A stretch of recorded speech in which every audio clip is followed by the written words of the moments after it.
नमस्कार, इतना स्वदेश पे कल की तैयारी में आपका स्वागत है। मैं हूं मनीष मेंडूगिरी। अगले आधे घंटे में बताऊंगा आज भारतीय बाजारों में क्या हुआ, कल के लिए कौन से बड़े ट्रिगर्स है और जो शेयर आपके पोर्टफोलियो में है उसमें अब आपको क्या करना चाहिए, क्योंकि मंगलवार का सत्र भारतीय बाजारों के लिए कहीं ना कहीं मंगलमय रहा।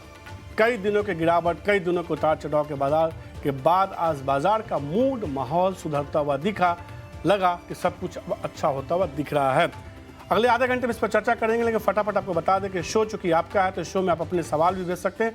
तरीका बेहद आसान है, सोशल मीडिया का जमाना है। टीटू स्वदेश के सोशल मीडिया पेज पे जाइए, ट्विटर, फेसबुक, इंस्टाग्राम पे फॉलो कीजिए टीटू स्वदेश को, और आपको केकेटी यानी कि कल की तैयारी लिखना है, स्पेस देना और अपना सवाल भेज देना है। फिर हमारे साथ जो जानकार जुड़ेंगे तमाम सवालों के जवाब देंगे।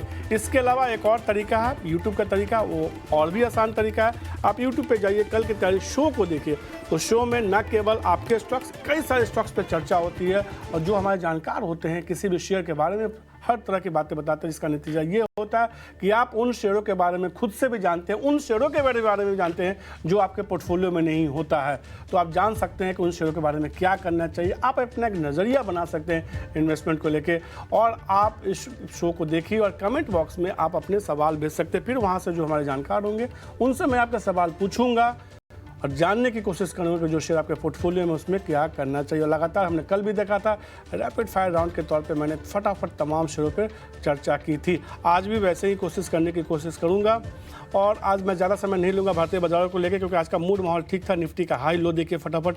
निफ्टी में आज हमने देखा कि मजबूती देखने को मिली। 21,766 का हाई था, 21,543 का आज का निफ्टी का लो था। निफ्टी में अच्छी बात यह थी कि नीचे की तरफ 21,500 का इसने होल्ड किया, उसके बाद जोरदार तेजी देखने को मिली, और कह सकते कि अच्छी मजबूती के साथ बंद होने में कामयाब हुआ। लेकिन कल अगर निफ्टी का मूड बैंक निफ्टी ने खराब किया, तो आज निफ्टी का मूड बैंक निफ्टी ने ठीक किया। क्या गजब की तेजी देखने को मिली, 1.5% के आसपास की मजबूती देखने को मिली। एक समय जो है 45,700 के ऊपर भी जाता हुआ दिखा। अच्छी बात यह है कि 45,500 के ऊपर बंद हुआ। एक महत्वपूर्ण सपोर्ट जोन जिसकी निफ्टी चर्चा कर रहे थे लगातार, 48,800 उसको होल्ड किया। 48,819 का आज का लो था, और हमने देखा वहीं से एक मजबूत बाउंस बैक देखने को मिला। जैसे ही 45,000 के ऊपर टिका, उसके बाद क्या गजब की रैली देखने को मिली। तमाम रेजिस्टेंस को जोन को पार करता गया और तमाम टारगेट अचीव होते हुए दिखे। अब कुछ स्टॉक्स देखिए जिसमें निफ्टी में गिनर की मैं बात करूं, आज के ट्रेड में कोल इंडिया में एक अच्छी मजबूती थी, यूपीएल में अच्छी मजबूती थी, आईसीआईसीआई बैंक में मजबूती थी, बैंकिंग में एक्सिस बैंक ने मूड माहौल ठीक किया, एसबीआई लाइफ, एचडीएफसी लाइफ जैसे स्टॉक्स में तेजी थी। आईटी में, विप्रो में मजबूती थी। आईटी अब अगर इंडेक्स में गिरे कौन, अगर निफ्टी की मैं बात करूं तो हिंडाल्को में बड़ी गिरावट देखने को मिली। जिस तरीके से खबरें हैं उसका असर देखने को मिला, 12% से ज़्यादा का डेंट पड़ता हुआ दिखा। इसके अलावा ग्रासिम, अल्ट्राटेक, 2 सीमेंट स्टॉक्स थे जहां दबाव था। डिवीज लैब, बीपीसीएल जैसे स्टॉक्स थे जहां दबाव देखने को मिला। हालांकि आप छोटे मतलब शेयरों की बात करेंगे ना, तो कई सारे स्टॉक्स हैं जिसमें आज के ट्रेड में काफ़ी अच्छी मजबूती देखने को मिली। एपटेक देखिए क्या रिकवरी, 16% की मजबूती। बोरोसिल 16% के आसपास की मजबूती देखने को मिली। रेलवे स्टॉक्स जो बहुत कमज़ोर हो रहे थे पिछले कुछ दिनों में, उसमें वापस से एक बाउंस बैक देखने को मिला। इंडियन रेल फाइनेंस देखिए वहाँ अच्छी मजबूती देखने को मिली। रेडिंगटन देखिए वहाँ अच्छी खरीदारी देखने को मिली। तो बाजार में मूड माहौल अच्छा देखने को मिला। मंगलवार को सब कुछ मंगलमय होता हुआ दिखा। राहुल हमारे साथ जुड़ चुके हैं और विवेक खारवा हमारे साथ जुड़ चुके हैं। आप दोनों को मेरा नमस्कार। सीधे तौर पर जिस तरीके से आज के ट्रेड में हमने रिकवरी देखी, विवेक सब कुछ अच्छा हो गया फाइनली मंगलवार को, मंगलमय। मनीष जी देखिए, मुझे लगता है कि मार्केट ऐसे ही चलने वाला है एटलीस्ट इलेक्शन के तक, क्योंकि कई कई सेक्टर में एक बबल सा बना हुआ है, वो भी पंचर होना है बाजार में। तो 1-2 दिन लगा था कि हो रहा है थोड़ा बहुत, तो एक रिकवरी है। ये कोई जरूरी नहीं है लगातार रहे ऐसे ही। मतलब मैं ओवरऑल बुलिश हूँ, मैं तो बॉन्ड बुल हूँ, लेकिन फिर भी क्या है कि ये एक्सपेक्टेशन है कि पूरा वोलेटिलिटी बाजार में रहेगा। तो आज अप है तो कोई जरूरी नहीं है कल वापस अप हो। एक मतलब अप डाउन ये चलते रहेगा, अब अगले 2 महीने तो चलते ही रहना है। बिल्कुल चलते रहेंगे। और सबसे अच्छी बात यह है ना कि विवेक आप जुड़े हैं आज काफ़ी दिनों के बाद, उस समय जुड़े हैं जब इस शो में लगातार जो है मैं तमाम दर्शकों ने सवाल भेजा। मैं आपको यूट्यूब का एक लिंक दिखाता हूँ जो कल हमने चर्चा की थी, फटाफट देखिए। कल इस शो को हमने जब किया था तो तब से लेकर अब तक करीब 24 घंटे बीत चुके हैं। 1,28,000 लोगों ने देखा है, ये देख सकते हैं आप लिंक पे नीचे तौर पे। और कमेंट देखिए, 457 लोगों के कमेंट है। अधिकांश लोग ये जानना चाह रहे हैं कि मैं उनके पोर्टफोलियो में जो शेयर है वो क्या करें। तो राहुल आपके ऊपर और विवेक आपके ऊपर आज दबाव ज़्यादा है, क्योंकि मैं इन तमाम स्टॉक्स के बारे में जो है ना फटाफट अंदाज में आपसे पूछने वाला हूँ जो उन्होंने पोर्टफोलियो में लिया, और इन तमाम शेयरों पर मैं फटाफट अंदाज में चर्चा करूँगा। और शुरुआत जिस पहले शेयर के साथ करने वाला हूँ वो है NHPC। हमने देखा है कि तमाम सरकारी कंपनियों के शेयर में गिरावट देखने को मिली है। एनएचपीसी का शेयर दिखाइए फटाफट। कहीं ना कहीं ये एक ऐसा शेयर है जिसमें एक बड़ी रैली के बाद आज के ट्रेड में थोड़ी रिकवरी देखने को मिली। बीते कुछ दिनों में लगातार गिरावट देखने को मिली थी। विवेक, नरेंद्र गुप्ता के पास ये शेयर है, क्या राय होगी एनएचपीसी पे? देखिए, जो पावर कंपनीज है, काफी कंपनीज ओवर वैल्यूएशन पे मुझे लग रही है, और एनएचपीसी भी उस लिस्ट में ही मैं उसको जोड़ूंगा। तो मेरी सलाह ये रहेगी कि आप एनएचपीसी जैसे शेयर से निकल के आप अगर एनटीपीसी या फिर आरईसी या फिर पावर ग्रिड भी लेते हो, तो वहां पे एक वैल्यूएशन कंफर्ट भी है, और जो बिजनेस का विजिबिलिटी होता है वो ज्यादा है। तो देखिए, आज मैं अभी थोड़ी देर पहले बोल रहा था कि कुछ कुछ सेक्टर्स पंचर होना अभी भी बाकी है। ये एक पीएसयू जो सेगमेंट है, बहुत बहुत रैली देख चुके हैं हम लोग।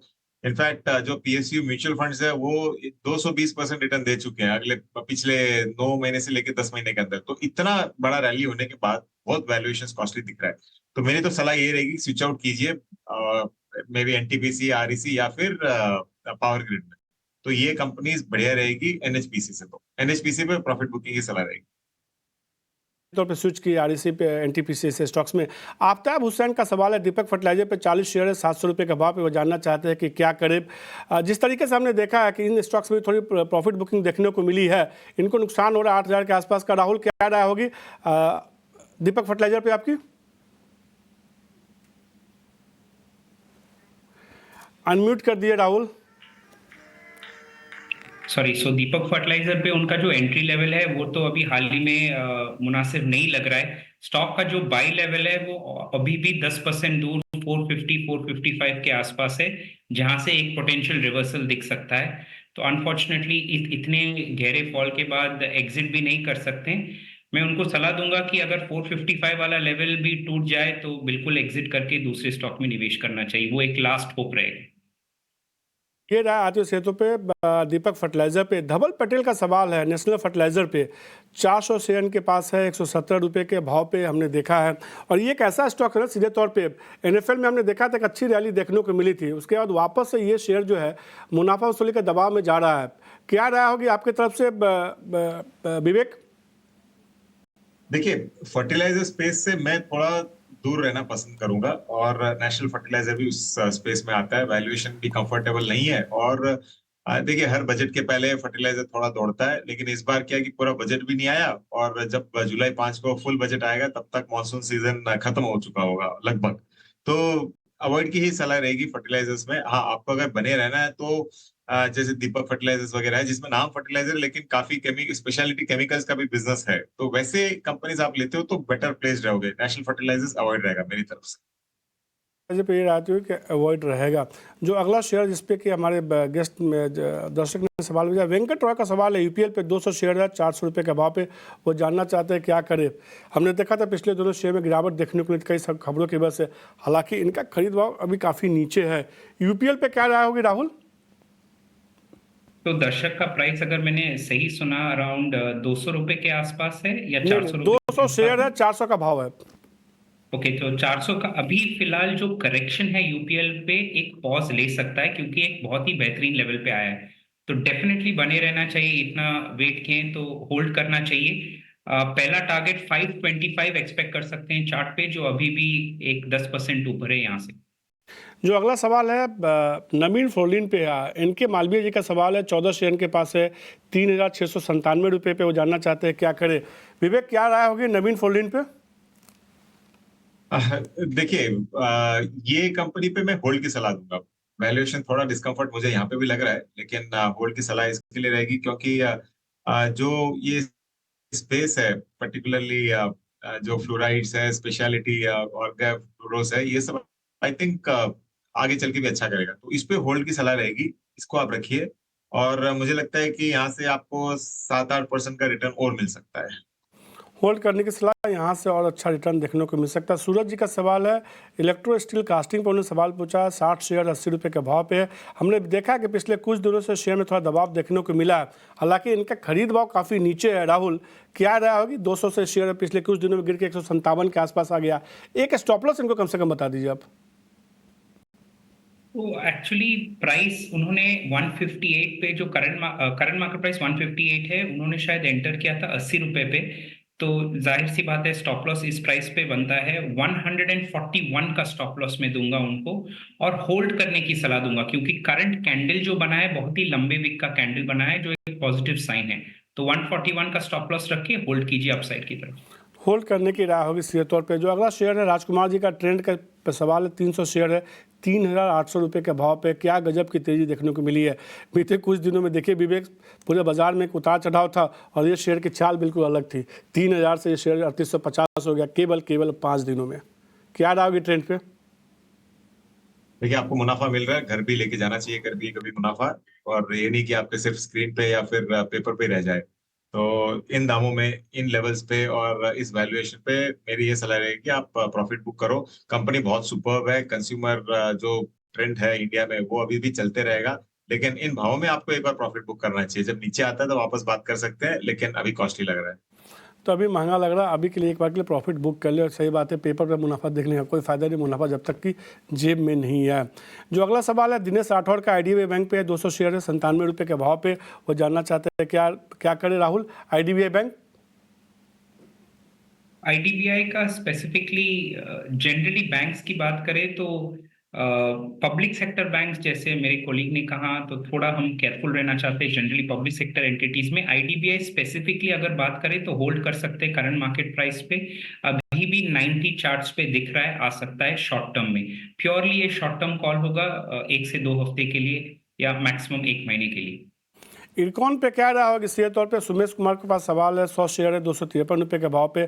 हमने देखा इस शेयर में एक बड़ी रैली देखने को मिली, लेकिन जब गिरावट देखने को मिली तो 275 से गिर के सीधे सीधे 200 पे आ गया था शेयर। विवेक, अब थोड़ी रिकवरी है, क्या रहा होगी इरकॉन पे? ये कुछ चुनिंदा शेयर्स में है जो वैल्यूएशन कंफर्ट अभी भी देता है। रेलवे सेक्टर आगे चल के अच्छा करेगा, लेकिन ज्यादातर कंपनीज इस स्पेस में आज के दिन बहुत ज्यादा ओवर वैल्यूड है। तो इरकॉन पे सलाह रहेगी कि आप होल्ड कीजिए, और on every dip, fresh purchase की तो मैं सलाह दूंगा ही नहीं यहाँ पे। ऑन एवरी डिप आप और इसको एक्यूमुलेट कर सकते हो। जो रेलवे कंस्ट्रक्शन साइड में ये कंपनी है, आई थिंक वो स्पेस आगे और चलते रहेगा। और जैसे मैंने कहा, चुनिंदा कंपनी है ये भी, जो थोड़ा सा वैल्यूएशन कंफर्ट देती है रेलवे सेक्टर में। तो ये रहा आते हुए सीधे तौर पर हर गिरावट पर आप शेयर में खरीदारी करके चल सकते हो। और एक ऐसी कंपनी जिसको लेके विवेक को लगता है कि हाँ थोड़ा वैल्यूएशन कंफर्ट यहाँ उनको मिल रहा है, वरना कई सारे स्टॉक्स में उन्होंने साफ साफ कहा कि वैल्यूएशन कंफर्ट नहीं है। और याद रखिए 3-4 महीने पहले जब हमने स्पेशल शो किया था सरकारी कंपनियों पे, तो विवेक उन चुनिंदा लोगों में से थे जिन्होंने कहा था खरीदारी कीजिए, मजबूती देखने को मिलेगी और बड़ी रैली देखने को मिली। अभी निकलने की बात करें तो निकल जाइए, फिर नीचे आएगा तो फिर खरीदारी की सलाह सामने आती हुई दिखेगी। अब बिना देरी किए वीआईपी स्टॉक्स की बात करते हैं।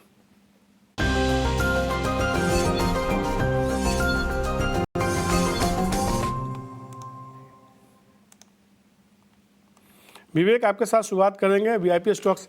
मुझे एक गेस करता हूं मैं आपके बताने से पहले, इस बाजार में आप कोई ना कोई हेवी वेट स्टॉक्स लेके आए होंगे, सही है? नहीं, सही चीज है ये। और देखिए, आज अगर ओवरऑल बाजार देख लो ना, मिड कैप, स्मॉल कैप और अगर लार्ज कैप में आप स्प्लिट करो बाजार को 3 भागों में, तो आपको दिखेगा कि लार्ज कैप काफी डिस्काउंट पे ट्रेड कर रहा है स्मॉल और मिड कैप के मुकाबले। तो दिग्गज है कंपनी, डेफिनेटली सबके पोर्टफोलियो में होगा भी होगा, एचडीएफसी बैंक।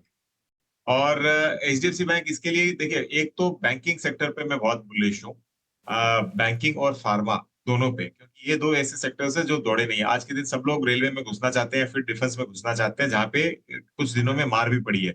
लेकिन एचडीएफसी में आज के दिन ये होके रखा है कि जो आज दाम चल रहा है 1390, बहुत ही अंडर वैल्यूएशन यहाँ पे है। और मुझे लग रहा है कि कंपनी आपको अगले 3 क्वार्टर से लेके 4 क्वार्टर में स्टेबिलिटी पे आ जाएगी, और जब वो आ जाएगी तो आपको ये 1800-1900 के आजू बाजू मिलेगा। ये जो स्क्रीन पे दिखाया है मैंने, जो टारगेट्स दिए, वो तो बहुत शॉर्ट टर्म के लिए दिए, लेकिन लॉन्गर टर्म के लिए भी आप इसमें एक्चुअल में वैल्यू इन्वेस्टमेंट पिक करिए।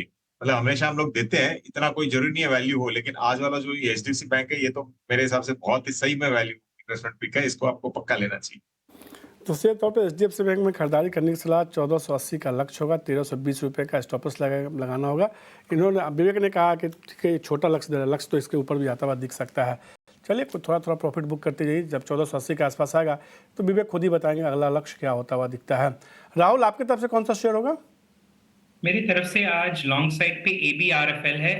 एकदम शार्प रिकवरी इंट्राडे में हुआ है। अगर आप चार्ट को नोटिस करेंगे 228 से लेके 240 लंबा विक का कैंडल फिर से भी ले सकते हैं। स्टॉप लॉस 228 हो सकता है और टारगेट 252 से लेके 255 जहां पे एक सेल जोन है वहां पे आप एग्जिट कर सकते हैं। तो ABFRL पे लॉन्ग साइड। तो आदित्य बिरला फैशन 255 के टारगेट के साथ खरीदारी करने के साथ 228 रुपये का आपको स्टॉप लॉस लगाना होगा।